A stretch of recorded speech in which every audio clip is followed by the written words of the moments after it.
Hello there. If you are extremely confused by me eating a Cheetos bag first, you clearly did not watch today's race. Now, today at the Indianapolis Motor Speedway, we did not run the oval like we normally do. We ran the road course, and we had everything. When I say everything, I mean everything. Not everything you expect, everything. Every single thing you can possibly think of happened at this race. Surprise number one, your winner, AJ Allmendinger. AJ Allmendinger, if you told me he won a NASCAR Cup Series road course, I would not be shocked. If you told me that he ran in the bottom half of the top 10, outside of the top 10, all the way until about 2 to go, I would be a little bit shocked. If you told me that Kyle Larson would dominate this race, I would not be shocked. If you told me that there were 3 instances of cars flying like planes today, I would have been shocked. We'll go with shocked on that one. Now, okay, where do I start for this race? The first ever Indianapolis Road Course race in NASCAR history. We ran on the oval for 27 years prior, 26, 27, since 1994 when Jeff Gordon won the first ever Brickyard 400 on the oval. This year, the schedule change was made that NASCAR would be going to the road course instead of the oval. Of course, same track, same speedway, even part of the same track is run. And it was tremendous racing for about 90% of the race. Up until 10 to go, there was great racing throughout the field, great battles, multiple cars battling for the lead, 4 wide, 5 wide, excitement everywhere. 10 laps to go. There's a caution for a huge piece of debris. It was a good debris caution. It was a really big piece of debris. Earlier in the day, we had seen some problems with turn 5, turn 6, this little chicane kind of thing. And the curb there, it had gotten some damage. It had had some problems. They had to fix it a couple times. And, it was like, okay, they fixed it. Then there was this other curb next to it. That was a ramp. I'm not exaggerating. Cars, literally all 4 tires in the air, took off like an airplane. It was a ramp. That's literally what it was. I don't know why it was there. Why not just put grass there? Like, what are we doing? I'll get into that later. After the 10 to go, we go into a restart. We get the first lap through, and on that first lap, Martin Truex Jr. and a couple other cars hit that curb, get some damage. It rips the splitter off. It rips the radiator pan off. There's debris everywhere on the track, in that area, on the chicane, on the upcoming straightaway, on the runoff area, in the grass. There's debris everywhere on the racetrack. NASCAR decides, keep it green. If they run over the debris, so be it. In the process of this, the cars had ripped up the curb. The curb was up a little bit higher than it was, and the next time by, the leaders get through. The first place car, the second place car, and then the third place car, or fourth. I can't remember if it was third or fourth. That was about 3 hours ago, it feels like.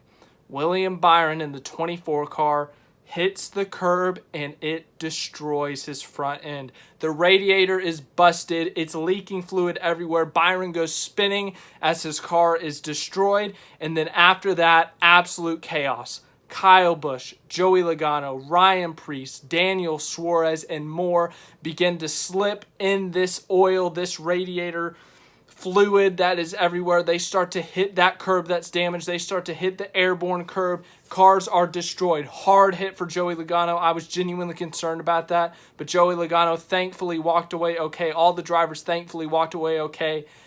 Chaos. Absolute chaos. And this race immediately shifted from a very good, exciting race to a chaotic, stupid, dumb, other adjectives I'm not allowed to use as a family-friendly channel race. Absolute stupidity all around, and they red flagged the race. So they red flagged the race. They're like, okay, that curb is a problem, and they just flat out take it off. They dig it up, they scrape it off, whatever they did, they took the curb off completely. Not the launch curb, but the one that had the damage from earlier that they had already had to replace or fix a few times. They just decided, let's get rid of it. It's causing problems, get rid of it. There's only 2 laps to go anyways.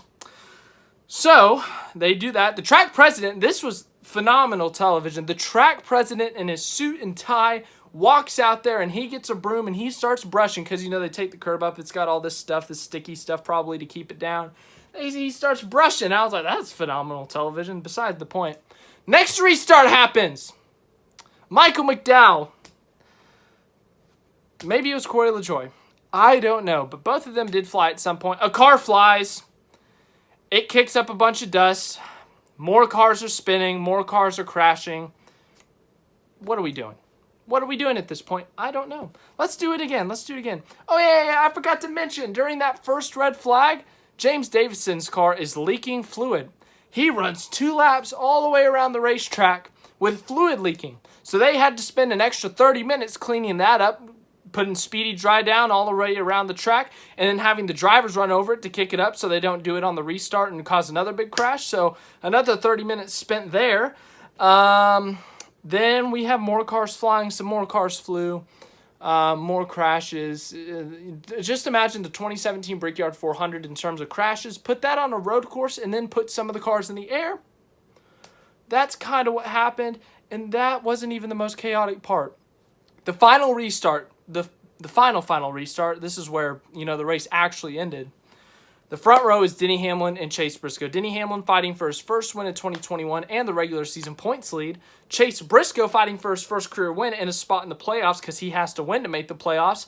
And then AJ Allmendinger in third, who's not even running Cup Series points. He's just going for a win because that's all they're going for. Fourth place, Ryan Blaney, I think. I don't know. Turn 1. They send it in there. Every single one of them sends it in there. Allmendinger thought about taking it 3 wide, but he backed off and said, let's go get him later. Hamlin goes wide.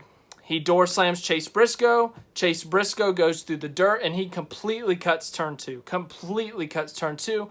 Hamlin and Allmendinger battle, but Hamlin gets ahead, and then all of a sudden Briscoe side by side with Hamlin. They're battling for the lead. Briscoe, everyone is assuming, is immediately penalized, but in my head, I'm like, maybe they're not going to send him in the pits. They're not going to make him stop and go. Maybe they're going to make the argument that he was forced off the track, and that's the only way he could go was by cutting the corner. Maybe they'll make that argument.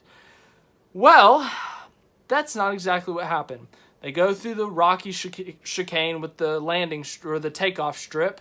No one flies. Well, actually, Newman did catch a little bit of air, but all 4 were not off the ground, so we were fine. Cars are spinning. Cars are wrecking. No caution.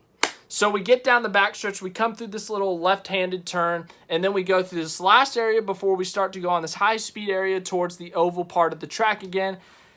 Chase Briscoe, after NASCAR said he's penalized, so NASCAR had told the teams he's penalized. Denny Hamlin's team had told Denny Chase has been penalized. Chase Briscoe had not been relayed the information that he had been penalized.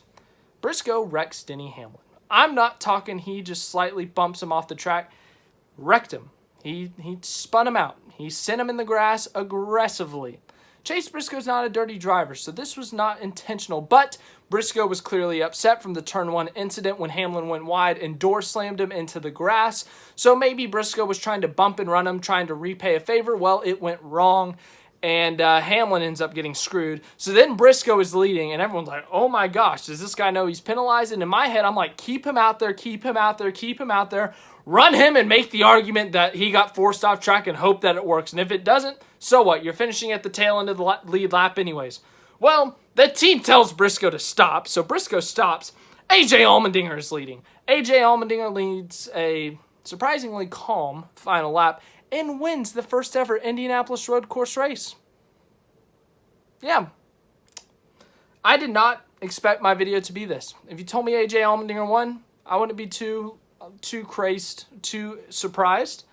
If you told me it was Chase Briscoe versus Allmendinger, I wouldn't be too surprised there. I don't know how to describe this race. It was so good the first 90% of the race. I was enjoying it. I was furious when commercials came on because the racing was that good. Multiple cars fighting for the lead. 4 and 5 cars fighting for the lead at one point. Different guys up front. Larson, Elliott, Keselowski, you name them. Kyle Busch, Martin Truex Jr., William Byron, Chase Briscoe, Reddick, Austin Dillon. Different guys fighting for the lead. It was so fun. You know, at the end there, everyone's like, caution, Larson is a 5-second lead. I was like, you know what? If he runs away with it with 10 to go, I won't be too mad. Sure, it'll be a dull finish, but the majority of the race was good. And then a caution comes out. I was like, ooh, it's going to get exciting. We're going to have a thrilling finish. When I said thrilling finish, I didn't want airplanes and stupid flying cars and oil leaking and crashes and 30-minute delays. This race should have ended over 2 hours ago, but That's what happened. I genuinely don't know. The argument all week has been, should we stay on the oval? Should we stay on the oval? Should we just abandon the oval completely? Should we go back to the oval? Should we keep the road course? Should we do them both? Everyone's been making their arguments.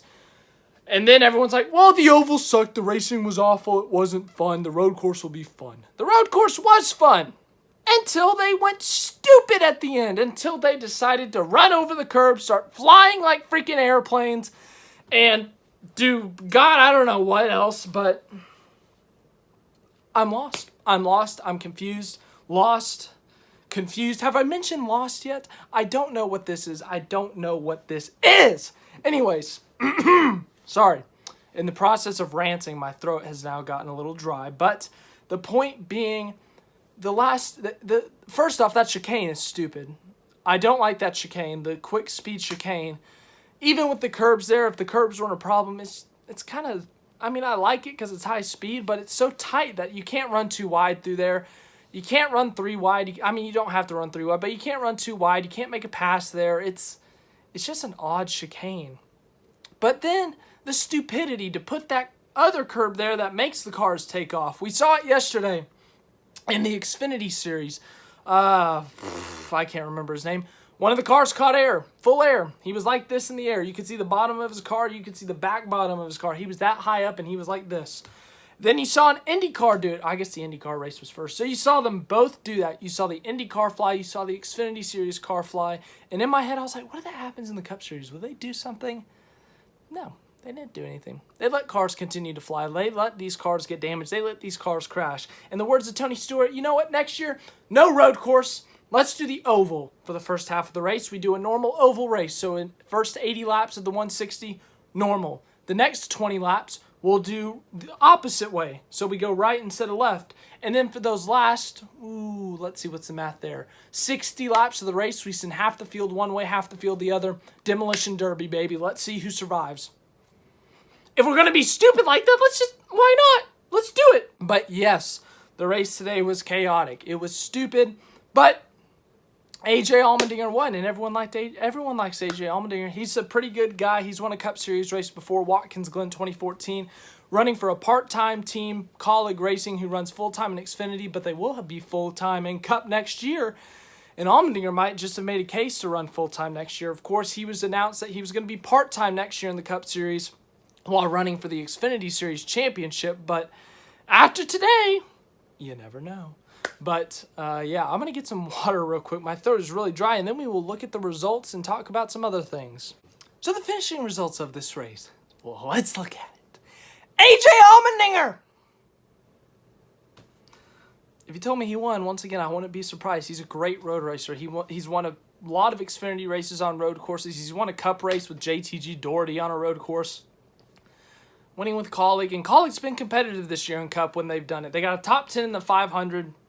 They've run top 5, top 10 at road courses earlier this year. It's not shocking that he did good.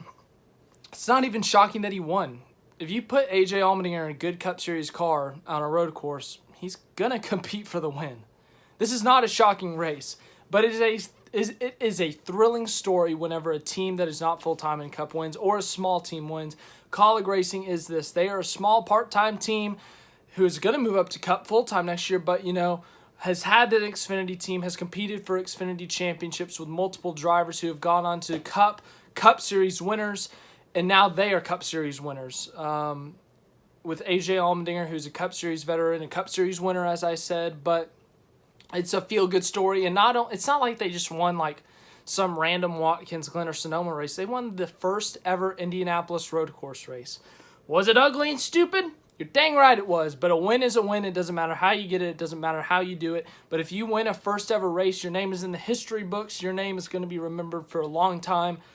That is a feel-good story for Matt Colleague, Chris Rice, AJ Allmendinger, all of Colleague Racing. They should be extremely proud. It doesn't matter how stupid this win was. They put themselves in the right position at the right time. They are a NASCAR Cup Series winning team. Also, because of that win, despite Denny Hamlin getting spun out on that last lap, if he won, he would have been in the playoffs. If Briscoe won, there would have still been a chance that Hamlin missed the playoffs. But because Allmendinger won and he is not running for Cup Series points, That locks Denny Hamlin into the NASCAR Cup Series playoffs. There are only 3 spots remaining in the playoffs if there was a repeat winner. And, of course, there can only be 3. There's 13 winners. I'm trying to explain this logically. Basically, coming into this race, there were 13 winners. And if a non-Cup driver won, a repeat winner won, or if Denny Hamlin won, he locked his spot in. And luckily for him, this is a non-Cup Series points driver, so Hamlin locks himself into the NASCAR Cup Series playoffs with that race result. Second place, Ryan Blaney. I heard nothing about him all day. I kind of forgot he existed today, to be honest, but next thing I knew, Chase Briscoe's got a penalty, Denny Hamlin spinning, and Ryan Blaney's in second looking at A.J. Allmendinger for the lead. He couldn't get there. Allmendinger was better at the end, but second place out of nowhere. I genuinely forgot Ryan Blaney existed today. Genuinely did. But considering how Penske's done the last 2 weeks on road courses, good result. Third place, Kyle Larson dominated the second half of this race. Had a really good race car. Led a ton of laps today. Takes the regular season points lead. He got a couple of stage points the way the strategy played out. You had Reddick and Dillon and other guys going for points in the stages, whereas everyone else would pit for the track position at the end of the next stage or the beginning of the next stage. Larson, Elliott, Byron, Hamlin, Kyle Busch, Truex, they would all pit, and so they would not get stage points, or they would only get 1 or 2, so they finished 9th or 10th in the stage.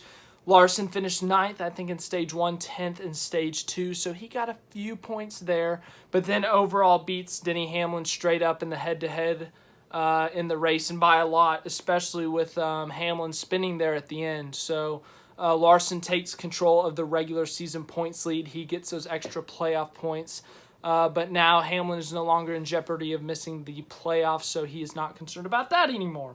Fourth place, Chase Elliott. Man, I thought he was screwed when that restart happened with 10 to go. He had a bad pit stop. The jack dropped, and he ended up restarting 18th or something.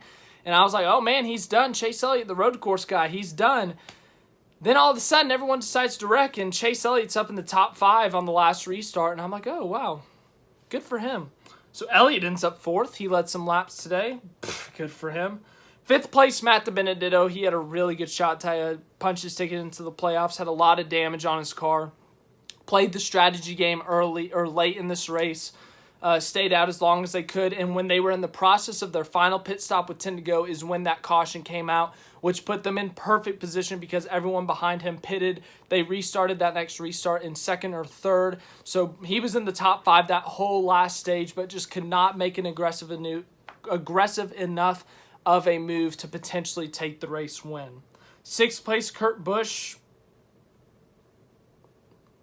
I forgot he was up there.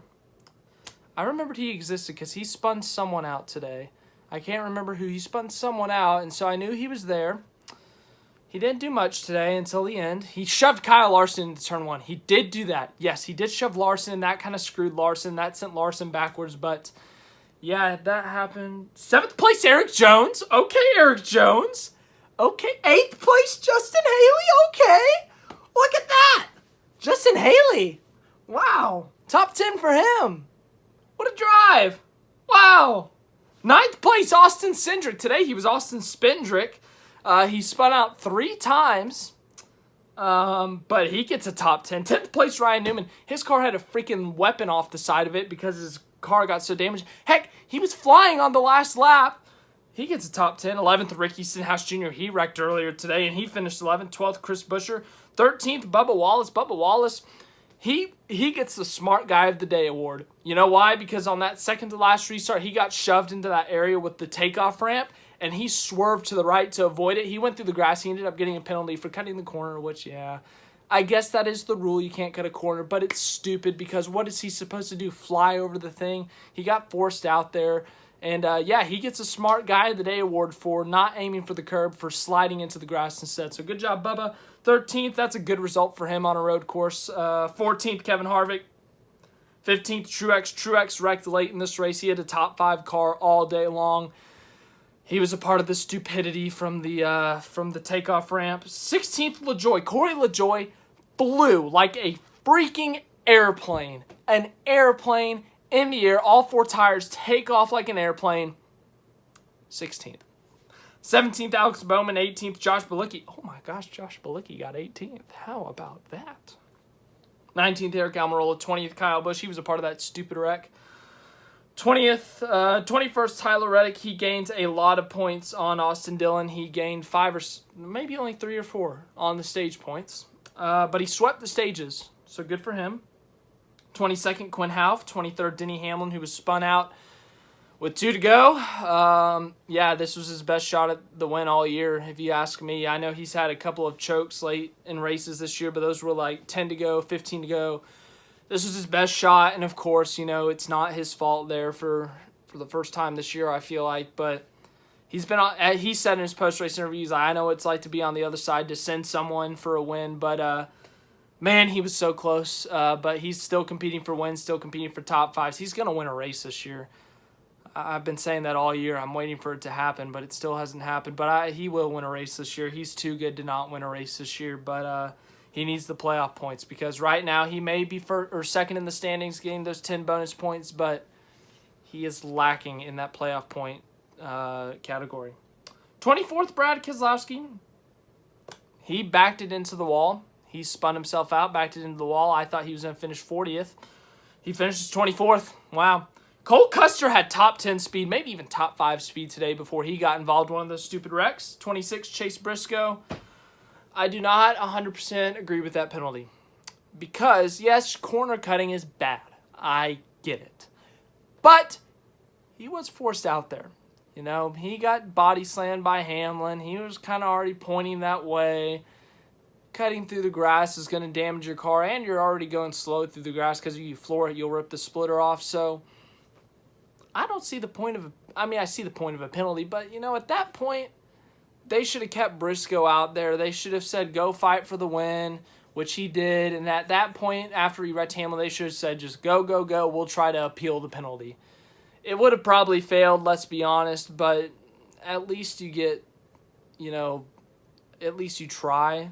And at the worst, you finish at the tail end of the lead lap. And it's not like you're fighting for points. You have to win to get in. So I think SHR messed that one up. I think they should have kept him out, tried to appeal the penalty. 27th, Timmy Hill. Timmy Hill with a top 30. Let's freaking go. 28th, Garrett Smithley. 29th, Ross Chastain. He was leaking oil there at the end. 30th, Michael McDowell was a part of a stupid wreck where his car flew. 31st, Austin Dillon loses a ton of points on his teammate for that last playoff spot. 32nd, James Davison. 33rd, William Byron. Oh, I thought history was going to repeat himself. The 24 Exalta was in 3rd place with like 6 to go. Fighting for the win at Indianapolis in the inaugural race, and he wrecked.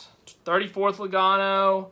He was a part of that stupid wreck that was started by Byron because of the stupid curb. 35th, Priest. He was in that. Bell was in that. Suarez was in that. Alfredo was in that. Was Alfredo in that? No, these guys all had problems earlier. Alfredo, 38th. Lally, 39th. Ware, 40th. Oh, my gosh. I'm genuinely lost. I don't know how to rate this race. I got to split it up into segments. I got to be honest. The first 90% of this race, before that caution with 10 to go, was an incredible race. It was a 9.3 out of 10. The first 72 out of 82 laps were a 9.3 out of 10. The racing was tremendous. I was having an amazing time. I loved it. And then the end happened. And that last 10 laps of regulation and the overtime finishes were awful. They were stupid. But I will admit, despite the stupidity of it, despite the crapshoot, despite the flying cars, despite the absolute chaos, I was thoroughly entertained. I really was. It was stupid, it was crazy, but it was thoroughly entertaining. And that's what I love about a NASCAR race, is when it's entertaining. So from the stupid point, it gets a 0. On the entertaining side, it gets a 10. That evens out to a 5. There you go. So the first 90% got a 9.3. The second last 10 gets a 5. Usually if you average them out, that's somewhere in the 7s, the low 7s. But because it's a percentage thing, I don't want to do math after what I just watched. But thanks for watching this video, guys. I really hope you enjoyed it. My rants there were long and chaotic because I really am frustrated. That was stupid. The whole curb was stupid. They should have taken it off. That shouldn't have even been there in the first place. There was an orange curb that sent some cars flying yesterday on lap 1 of the Xfinity race that they ended up taking out. But, you know, people were, yeah, track limits. But if there's a paved area, they're allowed to drive on it, in my opinion.